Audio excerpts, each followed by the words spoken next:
ناظرین، معاذ اپنے خوابوں اور خیالوں میں حسن کرسو نام کے نڈر اسلامی مجاہد سے محبت کرنے لگی تھی۔ وہ اپنے باپ کعب بن عامر کی ہدایت کے مطابق باقاعدگی سے حسن کرسو کے دادا جابر بن مغیث کی خدمت کر رہی تھی۔ ایک روز انہیں اپنے قبیلے میں خبر ملی کہ جابر بن مغیث کی طبیعت اچانک خراب ہو گئی ہے۔ یہ سن کر معاذ فوراً اٹھی اور اپنے غلام بسیط کے ساتھ ماہی گیروں کی بستی کی طرف جانے لگی۔ وہ جیسے ہی جابر بن مغیث کی جھونپڑی میں داخل ہوئی تو اس نے دیکھا کہ بوڑھے جابر بن مغیث کی آنکھیں بند ہیں، لیکن بہرحال وہ ابھی زندہ تھا۔ تھوڑی دیر بعد اچانک جھونپڑی کے باہر سے آواز آئی، کیا میں اندر آ سکتا ہوں؟ یہ سن کر جابر بن مغیث نے آنکھیں کھولی اور کہنے لگا، اگر یہ حسن کرسو ہے تو اسے فوراً اندر بلاؤ، میں اس سے آخری ملاقات کرنا چاہتا ہوں۔ دوستو، یہ سن کر حسن کرسو بھاگتا ہوا اندر آیا اور اس نے اپنے دادا کا سر اپنی گود میں رکھ لیا اور تقریباً روتی ہوئی آواز میں کہنے لگا، دادا میں آ گیا ہوں۔ میں اپنی ماں اور بہن کو تلاش نہیں کر سکا۔ اب اٹھ اور لوہے کی گرم سلاخ سے میرے جسم کو داغ دے، لیکن مجھے چھوڑ کر مت جانا۔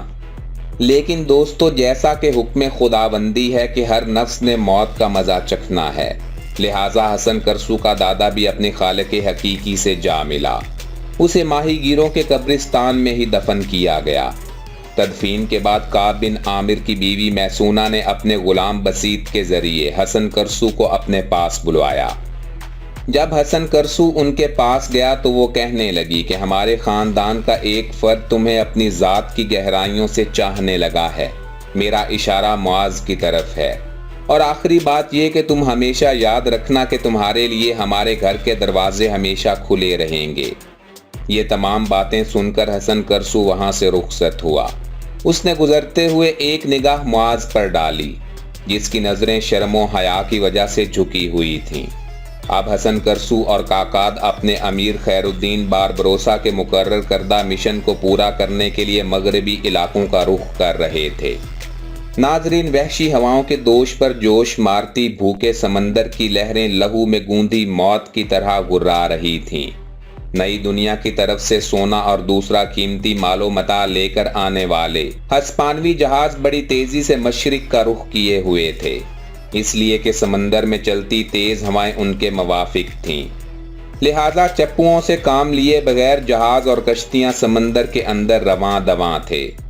ایسے میں سامنے کی طرف سے کچھ بحری جہاز نمودار ہوئے۔ ان کے آگے دو بڑی بڑی کشتیاں تھیں۔ جہازوں کے اوپر بڑے بڑے ہسپانوی پرچم لہرا رہے تھے۔ کشتیوں اور جہازوں کے عرشوں پر جو اکا دکا نوجوان دکھائی دے رہے تھے، ہسپانوی بحری بیڑے کی وردیوں میں ملبوس تھے۔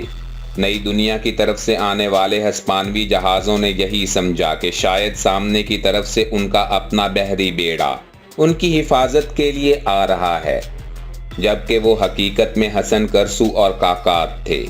اپنے جہازوں کے آگے ایک کشتی میں حسن کرسو اپنے مسلح جوانوں کے ساتھ اور دوسری کشتی میں کاکاد کچھ مسلح جوانوں کے ساتھ نئی دنیا کی طرف سے آنے والے بحری جہازوں کا بڑے غور اور انہماک سے جائزہ لے رہے تھے۔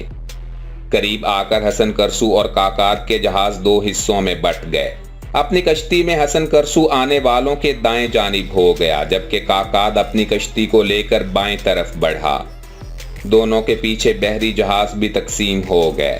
نئی دنیا کی طرف سے سامان لے کر آنے والے ہسپانیوں نے یہی سمجھا کہ یہ ان کا اپنا بحری بیڑا ہے اور ان کے اطراف میں ان کی حفاظت کے لیے انہیں اپنے حصار میں لے رہا ہے۔ ناظرین، یہ صورتحال یقیناً ان کے لیے خوش کن تھی، اور ان جہازوں میں جس قدر ہسپانوی تھے وہ اپنے بحری بیڑے کا استقبال کرنے کے لیے جہازوں کے عرشوں پر آن کھڑے ہوئے تھے۔ ان کا ایسا کرنا تھا کہ ایک طوفان اٹھ کھڑا ہوا۔ حسن کرسو اور کاکاد کے جہازوں کی طرف سے پلک جھپکنے میں سینکڑوں تیر برسا دیے گئے، جس کے نتیجے میں جس قدر لوگ باہر عرشے پر آن کھڑے ہوئے تھے وہ چھد کر موت کا لقمہ بن گئے۔ اس کے ساتھ ہی حسن کرسو اپنے مسلح جوانوں کے ساتھ اپنی کشتی کو بالکل ایک بحری جہاز کے قریب لے گیا اور اپنے مسلح جوانوں کے ساتھ اس جہاز کے اندر کود گیا۔ دوسری جانب کاکاد بھی اپنے مسلح جوانوں کے ساتھ ایسا ہی کر چکا تھا۔ پھر ان کے پیچھے آنے والے جہاز بھی بڑی تیزی سے آگے بڑھے اور ان کے اندر سے بھی مسلح جوان اتر کر ہسپانیہ والوں کے جہازوں میں گھسنے لگے۔ مسلمان ملاح مجاہدانہ انداز میں ہسپانیہ والوں کے سونے سے لدے جہازوں میں ایسے گھسنے لگے تھے جیسے دھند کے کھولتے بھنور میں آندھیوں کے سندیسے آتے ہیں۔ مسلمان ملاح ہسپانیوں پر آگ کی جوالا کی طرح حملہ آور ہونے لگے۔ ان کے ان حملوں کے تھوڑی ہی دیر میں ہسپانیہ والوں کے جہازوں کے اندر سسکیوں، آہوں اور چیخوں کا ایک حشر برپا ہو گیا۔ پھر دیکھتے ہی دیکھتے ہسپانوی جہازوں کے اندر جس قدر مسلح جوان تھے ان کا خاتمہ کر کے ان سب کی لاشیں سمندر کے اندر پھینک دی گئیں۔ پہلے حسن کرسو اور کاکاد نے اپنے ساتھیوں کے ساتھ سارے سامان کا جائزہ لیا، پھر ہسپانوی جہاز کے ایک عرشے پر ہی دونوں آن کھڑے ہوئے۔ اس موقع پر بے پناہ خوشی کا اظہار کرتے ہوئے حسن کرسو کاکاد کو مخاطب کر کے کہنے لگا، میرے محترم بھائی، آج سمندر کے اندر اس مہم کی کامیابی کا لطف کچھ اور ہی ہے۔ اس پر کاکاد نے ایک کہا لگایا اور کہنے لگا، اس کا لطف اس لیے کچھ اور ہے کہ اس سے پہلے میں اور تم یا ہمارے دوسرے ساتھی جہاں جہاں بھی اس قسم کی مہم میں حصہ لیتے رہے ہیں وہاں اس قدر مال نہیں ملا جس قدر آج ملا ہے۔ جواب میں حسن کرسو بھی مسکرایا اور کہنے لگا، تمہارا یہ اندازہ بھی درست ہے، اس کے علاوہ ایک اور خوشخبری اور اس سے اچھی وجہ بھی ہے۔ کاکاد نے جستجو بھری نگاہوں سے حسن کرسو کی طرف دیکھا، پھر پوچھنے لگا، وہ خوشخبری کیا ہے؟ اس پر حسن کرسو مسکراتے ہوئے جواب دینے لگا، وہ یہ کہ جب ہم اس طرف آ رہے تھے تو ہوا تیز اور مخالف تھی۔ اب جب کہ ان جہازوں پر لدے ہوئے سامان پر قبضہ کرنے کے بعد ہم لوٹیں گے تو ہوا تیز بھی ہوگی اور موافق بھی، اور ہمیں اپنی منزل تک پہنچنے میں دقت پیش نہیں آئے گی۔ ہمارے وہ ساتھی جو چپو چلانے پر مقرر تھے انہیں آرام کرنے کا موقع بھی ملے گا۔ کاکاد نے اس بات سے اتفاق کیا۔ پھر ہسپانیہ والوں کے سامان سے بھرے جہاز جو ان کے ہاتھ لگے تھے انہیں اپنے حصار میں لے کر وہ بڑی تیزی سے مشرق کا رخ کرنے لگے۔ ناظرین، دوسری جانب معاذ، نابیل اور بسیط تینوں اپنے گھوڑوں کو سرپٹ دوڑاتے ہوئے ساحل سمندر کی طرف آئے اور اس کوہستانی سلسلے کے قریب ہوئے جس کے اوپر منظر بن زبیر اپنے ریوڑ چرا رہا تھا۔ اپنے گھوڑوں کو دوڑاتے ہوئے وہ کوہستانی سلسلے کے اوپر چڑھے اور اس جگہ تینوں اپنے گھوڑوں سے اترے جہاں منظر بن زبیر موجود تھا۔ تینوں کو دیکھتے ہوئے منظر بن زبیر اپنی جگہ سے اٹھ کھڑا ہوا اور بولا، بیٹی آج تم تینوں نے کافی دیر لگا دی ہے۔ اس پر معاذ نے جواب دیا، بابا ہم تینوں حسن کرسو کے دادا کی قبر پر گئے تھے، ہم نے قبر کے چاروں طرف پھولدار پودے لگا دیے ہیں۔ اس کے علاوہ ہمارے پاس ایک خوشخبری بھی ہے، اور وہ یہ ہے کہ ساحل پر کچھ ملاحوں نے ہمیں بتایا تھا کہ رات کے وقت حسن کرسو اور کاکاد اپنے بحری بیڑے کے ساتھ وہاں سے گزرتے ہوئے مشرق کی طرف چلے گئے۔ جس مہم کے لیے وہ آئے تھے اس میں وہ دونوں کامیاب رہے ہیں۔ وہ ہسپانوی جہاز جو نئی دنیا سے سامان لے کر آ رہے تھے ان سارے جہازوں پر انہوں نے قبضہ کر لیا ہے۔ اب وہ سارے جہازوں کو لے کر مشرق کی طرف چلے گئے ہیں۔ ناظرین، معاذ جب خاموش ہو گئی تو منظر بن زبیر سنجیدگی سے کہنے لگا، میری بچی، جہاں تو نے ایک اچھی خبر سنائی ہے وہاں میرے پاس ایک بری خبر ہے۔ کسی سے ذکر مت کرنا، یہ بڑے راز کی بات ہے۔ یہ نیچے جو خانقاہیں ہیں اور ان کے اندر جو راہب رہتے ہیں وہ سب مسلمان ہیں۔ وہ سب مسلمانوں کی بہتری اور بھلائی کے لیے کام کر رہے ہیں۔ دن کے وقت ادھر ادھر پھیلتے ہیں، جو خبریں انہیں مسلمانوں کے خلاف ملتی ہیں انہیں جمع کر کے ان کا سدباب کرنے کی کوشش کرتے ہیں۔ ان راہبوں نے آج مجھے بتایا ہے کہ ہسپانیہ کی انتظامیہ ایک بہت بڑا قدم اٹھانے والی ہے۔ اس سے پہلے ہسپانیہ میں جہاں جہاں مسلمانوں کی آبادیاں ہیں وہاں راہبوں کی احتسابی عدالتیں کھڑی کی جا چکی ہیں، جہاں بے گناہ مسلمانوں کو اذیتیں دے کر ناکردہ گناہ قبول کرنے پر مجبور کیا جاتا ہے اور پھر ان پر بھاری جرمانوں کی سزائیں دی جاتی ہیں۔ لیکن اب یہ خبریں پھیلنے لگی ہیں کہ ہسپانیہ کی انتظامیہ راہبوں کی احتسابی عدالتوں کا دائرہ کار وسیع کرنے والی ہے۔ ہسپانیہ کا شہنشاہ چارلس انتہا درجہ کا متعصب انسان ہے اور یہ بھی سنا گیا ہے کہ احتسابی عدالتوں سے اس وقت مسلمانوں کا علاقہ البشارات ہی بچا ہوا ہے، لہٰذا یہاں بھی وہ احتسابی عدالتیں قائم کرنے کی کوشش کریں گے تاکہ یہاں کے مسلمانوں کو اپنی گرفت میں لے کر انہیں نصرانیت قبول کرنے پر مجبور کیا جائے۔ دوستو، ابن زبیر اپنی گفتگو کو جاری رکھتے ہوئے بولا، ماضی میں بھی ایسی کوششیں کی جاتی رہی ہیں۔ ایک بار تو انہی کوششوں کی وجہ سے البشارات کے اندر ایک انتہائی غضبناک بغاوت اٹھ کھڑی ہوئی تھی، اور اس بغاوت نے ہسپانیہ کے حکمرانوں کو ہلا کر رکھ دیا تھا، جس کی بنا پر البشارات کے مسلمانوں کو ان کے حال پر چھوڑ دیا گیا۔ اندیشہ ہے کہ ویسی ہی بغاوت اب پھر البشارات میں اٹھ کھڑی ہوگی۔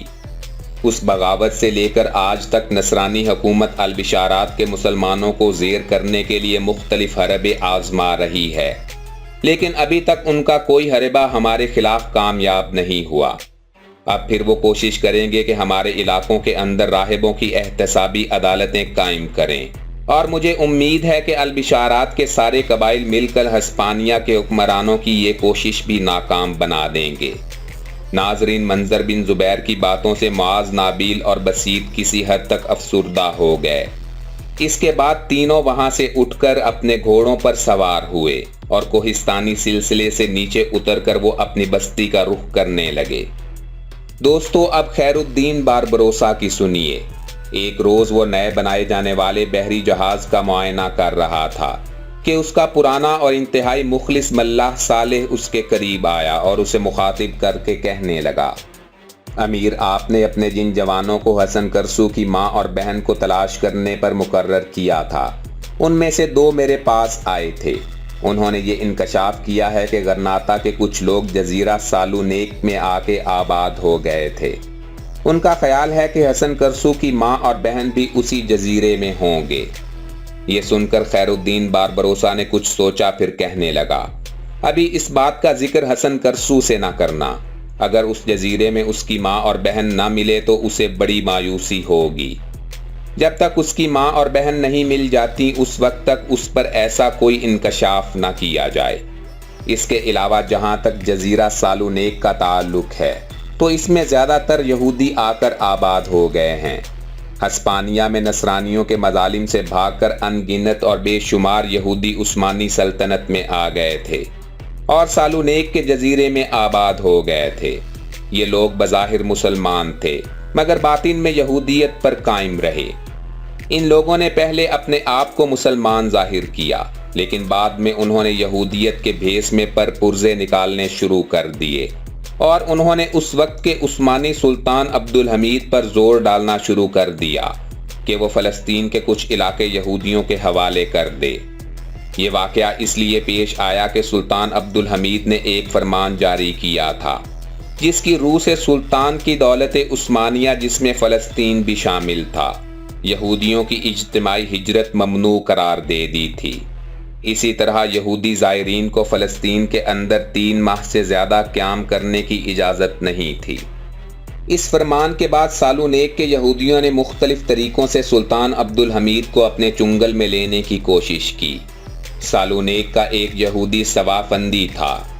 وہ ایک ترک عارف کی وساطت سے سلطان عبدالحمید کی خدمت میں حاضر ہوا اور سلطان کو بتایا کہ اسے صہیونی جمعیت کی طرف سے بھیجا گیا ہے، اور اس کے آنے کا مقصد یہ ہے کہ سلطان یاکر غزہ اور بحر مردار کے درمیان واقع اراضی یہودیوں کو عطا کر دے، اور اس کے عوض یہودی عثمانی سلطان کو 50 لاکھ سنہری پاؤنڈ پیش کرنے کے لیے تیار ہیں۔ اس کے علاوہ 20 لاکھ پاؤنڈ کی رقم یہودیوں کی جمعیت ترکی کو قرض دے گی۔ اس قرض کی واپسی کی مدت بھی حکومت خود ہی متعین کرے گی اور اس پر سود بھی نہیں لیا جائے گا۔ یہودیوں کی یہ بات سن کر سلطان عبدالحمید غضبناک ہو گیا اور اس نے یہودیوں کو اپنے دربار سے دھکے دے کر نکال دیا۔ دوسری مرتبہ اسی جزیرے کے یہودیوں میں سے ایک شخص ہرتزل نے سلطان کے پاس پہلے جیسا پیغام بھجوایا۔ اس دفعہ جو سلطان نے جواب دیا وہ قابل تعریف تھا۔ سلطان نے یہودیوں کو مخاطب کر کے کہا، ہرتزل کو سمجھا دیا جائے کہ وہ اس معاملے میں کوئی سنجیدہ قدم اٹھانے سے گریز کرے۔ میں فلسطین کی بالشت بھر زمین سے بھی دستبردار ہونے کے لیے تیار نہیں ہوں۔ فلسطین میری شخصی حکومت نہیں ہے، یہ پوری قوم کی ملکیت ہے۔ میری قوم نے اس سرزمین کی خاطر مدتوں جہاد کیا ہے اور اسے اپنے خون سے سینچا ہے۔ یہودیوں کو اپنے لاکھوں پاؤنڈ اپنے پاس ہی رکھنے چاہیے، لیکن اگر کسی روز میری سلطنت ٹکڑے ٹکڑے ہو گئی تو اس وقت وہ فلسطین بلا قیمت ہی حاصل کر سکتے ہیں، مگر میرے جیتے جی ایسا نہیں ہوگا۔ میرے لیے یہ آسان ہے کہ میرے جسم کی تکہ بوٹی کر دی جائے، مگر یہ آسان نہیں کہ فلسطین کو میری سلطنت سے کاٹ دیا جائے۔ میں کبھی اس بات پر سودا نہیں کر سکتا کہ ہماری زندگی میں ہمارے جسم کے حصے الگ الگ کر دیے جائیں۔ ناظرین، سلطان کے اس جواب سے مایوس ہو کر یہودیوں نے ایک خفیہ تنظیم بنائی۔ اس خفیہ تنظیم کے ارکان دوغا کہلائے۔ یہ وہ لوگ تھے جو اسپین سے بھاگ کر وہاں آئے تھے اور ترکی کی حکومت میں سمانا شروع کر دیا تھا۔ اس کے علاوہ ترکی کی تحریک انجمن اتحاد و ترقی کے کئی ممبر بھی اس گروہ سے تعلق رکھتے تھے۔ آخر یہودیوں نے ترکوں کے اندر کچھ اس طرح خود کو مضبوط کیا کہ ترکوں کی جس جماعت نے سلطان عبدالحمید کو معزول کیا تو معزولی کا پیغام بھجوانے کے لیے خلیفہ کے پاس جس شخص کو بھیجا گیا وہ یہودی صوافندی ہی تھا۔ یہ سالونیک کے یہودیوں کا پیشوا تھا اور اسے ایک بار سلطان نے اپنے محل سے دھکے دے کر نکال دیا تھا۔ اس طرح یہودیوں نے فلسطین کا علاقہ ان کے حوالے نہ کرنے کی وجہ سے سلطان سے نہایت ذلت آمیز انتقام لیا۔ جزیرہ سالونیک کے یہودی اپنی تنظیم قائم کرنے کے بعد ترکوں کے لیے خاصے پریشان کن ثابت ہوئے۔ ترکوں کے اندر ایک ایسا گروہ شامل ہو گیا تھا جو بظاہر اپنے آپ کو مسلمان کہتا تھا، لیکن وہ اصل میں یہودی تھے۔ یہ گروہ اپنے مخصوص اغراض کے تحت بظاہر مسلمان ہوا تھا۔ اس گروہ کے افراد ترکی کے اتحاد کے اندر بھی گھس گئے تھے۔ ترکی کی عسکری طاقت کے اندر بھی انہوں نے کلیدی آسامیوں پر قبضہ کر لیا، بلکہ عثمانی خلافت کے آخری ایام میں وہ حکومت کے اعلیٰ عہدوں میں بھی نفوذ کر گئے تھے۔ دوستو، باربروسا کے مطابق سالونیک کے ان یہودیوں کا اصل مقصد ترکی کے 3 بہترین صوبوں پر قبضہ کر کے یہودیوں کی طاقت اور سلطنت قائم کرنا تھا، جسے وہ ولایات ثلاثہ کا نام دیتے تھے۔ ان 3 صوبوں میں پہلا سالانیک، دوسرا مفاستر اور تیسرا کسووو تھا۔ ترکوں کے اندر قومیت کے جراثیم بھی اسی یہودی گروہ نے پھیلائے تھے۔ شروع میں وہ یہودی جو اسپین سے نکل کر سالانیک میں آ کر آباد ہوئے تھے اور بظاہر مسلمان ہو گئے تھے، لیکن ترک ان کے متعلق شک و شبہات میں پڑے ہوئے تھے، لہٰذا انہیں مسلمان کی بجائے وہ دوغا کہہ کر پکارتے تھے۔ اور جب سالانیک یہودیوں کی مسلم دشمنی ترکی کے لوگوں پر عیاں ہو گئی تب انہوں نے انہیں مرتد کہنا شروع کر دیا۔ ترکوں اور عربوں کے درمیان نفرت پھیلانے والے بھی یہی لوگ تھے۔ شام اور لبنان کے اندر جن ترکوں نے عربوں کے ساتھ تشدد کیا ان کا تعلق اسی گروہ سے تھا، اور وہ عربوں کو ترکوں سے متنفر کرنے کے لیے ہر حربہ اختیار کرتے تھے۔ شام کا آخری ترکی گورنر جمال پاشا اسی گروہ سے تعلق رکھتا تھا اور اس نے دمشق کے چوراہے میں شامی لیڈروں کو پھانسیاں دینی شروع کر دیں۔ اس شخص کا تعلق یہودیوں کی تنظیم دوغا سے تھا اور شامی عربوں پر مظالم ڈھانے سے اس کا اصل مقصد یہ تھا کہ عرب ترکوں سے متنفر ہو جائیں۔ ناظرین، یہودیوں کی اسی تنظیم نے نہ صرف ترکوں کو عربوں سے بلکہ عربی زبان سے بھی انتہائی متنفر کر دیا، بلکہ اسی تحریک سے ترکوں کے ماضی کو بھی داغدار کیا۔ اس کے بعد آنے والے دور میں ترک مسلمان ان یہودیوں سے محتاط ہو گئے۔ وہ انہیں مرتد کہتے تھے، اور اگر کسی شخص کے بارے میں کبھی یہ کہہ دیا جاتا کہ یہ سالانیک جزیرے کا رہنے والا ہے تو ترکوں کے کان کھڑے ہو جاتے تھے۔ یہودیوں کی اسی تنظیم نے ترکوں کی اخلاقی زندگی کو بھی تباہی کے کنارے لا کھڑا کیا۔ انہی یہودیوں نے، جن کا تعلق دوغا سے تھا اور جو ہسپانیہ سے ہجرت کر کے سالانیک میں آ کر آباد ہو گئے تھے، خلیج گولڈن ہارپ کے ساحل پر لگ بھگ 20 سے زیادہ نہانے کے مرکز بنائے، جو سال بھر رنگا رنگ تفریحی سرگرمیوں میں مصروف رہتے تھے، اور 25 سے زائد صنم کدے جیسی عمارتیں بنوائیں، جو ساحل کے ساتھ ساتھ پھیلی ہوئی سبز پوش پہاڑیوں کی چوٹیوں پر قائم تھیں۔ دنیا بھر کے سیاح یہاں ٹوٹ پڑتے تھے، اور سیاحت کے پردے میں عشرت و نشاط کی دل کھول کر داد دی جاتی تھی۔ مشرق کے شہروں میں بیروت اور سکندریہ کو اسی سیاحت نے تباہ و برباد کیا تھا، اور یہی کھیل یہودیوں نے استنبول میں بھی کھیلنا شروع کیا۔ دوستو، باربروسا اپنی گفتگو کو جاری رکھتے ہوئے بولا کہ استنبول کا علاقہ بیوگلو سب سے زیادہ خوشنما علاقہ تھا۔ اسی علاقے میں یہودیوں نے سرمایہ خرچ کر کے جگہ جگہ نشاط گاہیں تعمیر کیں۔ یہاں عورتوں کی گہما گہمی رہتی تھی۔ اسی گہما گہمی کی وجہ سے اس علاقے میں نشاط گاہوں کی کثرت تھی۔ اور پھر سب سے بڑی بات یہ کہ انہی دوغا یہودیوں نے ترک عورتوں کو منی سکرٹ پہننا سکھا دیا۔ ترکی میں بلا کی سردی پڑتی تھی، مگر یہودیوں کی وجہ سے منی سکرٹ اس سے بھی بڑی بلا بن کر ترکوں پر نازل ہوئی، اور یہ سب یہودیوں کا کیا دھرا تھا۔ یہودیوں کی وجہ سے منی سکرٹ ترکی عورتوں میں اس قدر مقبول ہوئی کہ عورت نے ہر تکلیف گوارا کر لی، سردی برداشت کر لی، لیکن منی سکرٹ نہ چھوڑی۔ حد اور ستم یہ کہ خود ترک مرد سردی میں سر سے پاؤں تک گرم لباس پہنا کرتے تھے، مگر عورتیں جس پر یہودی عورتوں نے اپنا اثر ڈال دیا تھا، انہیں منی سکرٹ کی بھینٹ چڑھا دیا گیا۔ ان حالات کو دیکھتے ہوئے ترکی کے ایک شاعر نے بڑی بے بسی اور لاچارگی کا اظہار کرتے ہوئے کہا، مردوں نے عورتوں کو خوبصورت کہہ کہہ کر انہیں بیوقوف بنا رکھا ہے۔ بہرحال ناظرین، خیر الدین باربروسا نے اپنے ملا صالح کو تاکید کر دی کہ فی الحال حسن کرسو پر یہ ظاہر نہ کیا جائے کہ غرناطہ میں جس علاقے سے اس کا تعلق تھا وہاں کے لوگ زیادہ تر جزیرہ سالونیک میں آ کر آباد ہو گئے ہیں۔ خیر الدین باربروسا چاہتا تھا کہ جب تک حسن کی ماں اور بہن مل نہ جائیں، اس وقت تک اسے ایسی امید میں مبتلا نہ کیا جائے جو بعد میں غلط ثابت ہو اور اس کی دل شکنی ہو۔ اس گفتگو کے بعد باربروسا صالح کے ساتھ نئے تعمیر ہونے والے بحری جہاز کا جائزہ لینے کے لیے چلا گیا۔ ناظرین، خیر الدین باربروسا کی حقیقی زندگی پر مبنی حالات کو جاننے اور اس نڈر اسلامی سپاہی کی قائدانہ صلاحیتوں سے آگاہ رہنے کے لیے ہمارے چینل ہسٹورک انفو کو سبسکرائب کرتے ہوئے گھنٹی کے نشان کو دبانا مت بھولیں، تاکہ آپ کو ہماری ہر نئی اپلوڈ ہونے والی ایپیسوڈ کی نوٹیفیکیشن بر وقت اور سب سے پہلے مل جائے۔ ہمیں فیس بک پر فالو کرنے کے لیے ہمارے فیس بک پیج ہسٹورک انفو کا لنک ڈسکرپشن باکس میں موجود ہے۔ تو ناظرین، ملتے ہیں جلد ہی اسی سلسلے کی اگلی ایپیسوڈ کے ساتھ۔ اپنا بھرپور خیال رکھیے گا۔ اللہ حافظ۔